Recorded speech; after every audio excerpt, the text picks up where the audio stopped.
ایران کا سعودی عرب کے شہر راس تنورہ میں واقع ارامکو ریفائنری پر حملہ، ریفائنری سے دھوئیں کے بادل اٹھنے لگے۔ خبر ایجنسی کے مطابق حملہ ایرانی ساختہ ڈرون سے کیا گیا۔ حملے کے فوراً بعد ریفائنری کو بند کر دیا گیا ہے۔ راس تنورہ کا شمار سعودی عرب کی بڑی آئل تنصیبات میں ہوتا ہے اور عالمی تیل کی برآمدات میں کلیدی کردار رکھتا ہے۔ ایران کا سعودی عرب کے شہر راس تنورہ میں واقع ارامکو ریفائنری پر حملہ، ریفائنری سے دھوئیں کے بادل اٹھنے لگے۔ خبر ایجنسی کا کہنا ہے کہ حملہ ایرانی ساختہ ڈرون سے کیا گیا۔ حملے کے فوراً بعد ریفائنری کو بند کر دیا گیا ہے۔ راس تنورہ کا شمار سعودی عرب کی بڑی آئل تنصیبات میں ہوتا ہے اور عالمی تیل کی برآمدات میں کلیدی کردار رکھتا ہے۔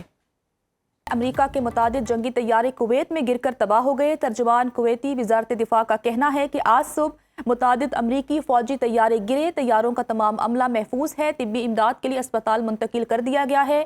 متعلقہ اداروں نے فوری طور پر سرچ اینڈ ریسکیو آپریشن شروع کر رکھا ہے۔ واقعے کی نوعیت اور اسباب سے متعلق امریکی افواج کے ساتھ براہ راست رابطہ جاری ہے۔ متعلقہ حکام واقعے کی وجوہات جاننے کے لیے تحقیقات جاری رکھے ہوئے ہیں۔ امریکہ کے متعدد جنگی طیارے کویت میں گر کر تباہ ہو گئے۔ ترجمان کویتی وزارت دفاع کا کہنا ہے کہ آج صبح متعدد امریکی فوجی طیارے گرے۔ طیاروں کا عملہ محفوظ ہے۔ طبی امداد کے لیے اسپتال منتقل کر دیا گیا ہے۔ متعلقہ اداروں نے فوری طور پر سرچ اینڈ ریسکیو آپریشن شروع کر رکھا ہے۔ واقعے کی نوعیت اور اسباب سے متعلق امریکی افواج کے ساتھ براہ راست رابطہ جاری ہے۔ متعلقہ حکام واقعے کی وجوہات جاننے کے لیے تمام تر تحقیقات جاری رکھے ہوئے ہیں۔ کویت میں متعدد امریکی طیارے گر کر تباہ ہو گئے ہیں۔ ترجمان کویتی وزارت دفاع نے اس کی تصدیق کر دی ہے۔ ان کا کہنا ہے کہ آج صبح متعدد امریکی فوجی طیارے گرے۔ طیاروں کا تمام عملہ محفوظ ہے۔ طبی امداد کے لیے انہیں اسپتال منتقل کر دیا گیا ہے جہاں پر انہیں طبی امداد دی جا رہی ہے۔ متعلقہ اداروں نے فوری طور پر سرچ اینڈ ریسکیو آپریشن شروع کر رکھا ہے۔ واقعے کی نوعیت اور اسباب سے متعلق امریکی افواج کے ساتھ براہ راست رابطہ جاری ہے۔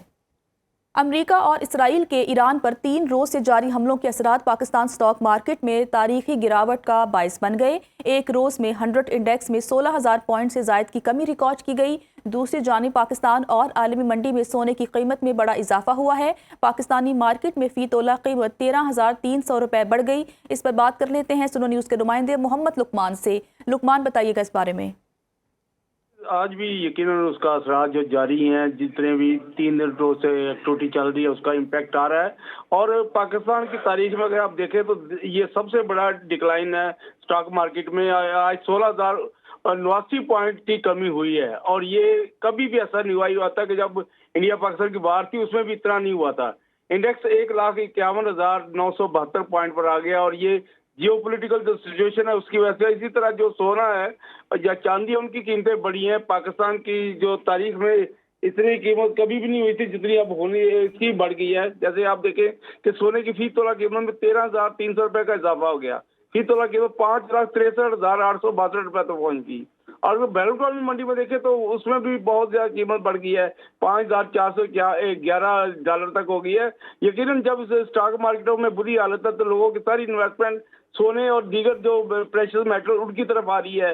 یہی وجہ کہ دنیا میں سونا مہنگا ہو رہا ہے۔ اس طرح جو آئل کی قیمتیں ہیں، کروڈ آئل، وہ بھی مہنگا ہو رہا ہے کیونکہ اس وقت جو اسٹیٹ آف ہرمز میں جو اس کو ڈسٹربشن ہو رہی ہے اس کی وجہ سے قیمتیں بڑھ رہی ہیں۔ گویا کہ جو انٹرنیشنل پوری جو اکانومی ہے وہ اس کو متاثر ہے اور اس کی بنیادی وجہ جو اسرائیل اور امریکہ کی طرف سے اٹیک ہے ایران پہ اور اس کا جو آگے امپلیکیشن ہے پورے مڈل ایسٹ پہ، اس کی وجہ سے اسٹاک مارکیٹیں متاثر ہوئی ہیں اور دیگر جتنے بھی فائنانشل ادارے ہیں، جو فائنانشل ایکٹیویٹی ہے، وہ ساری متاثر ہوئی ہے۔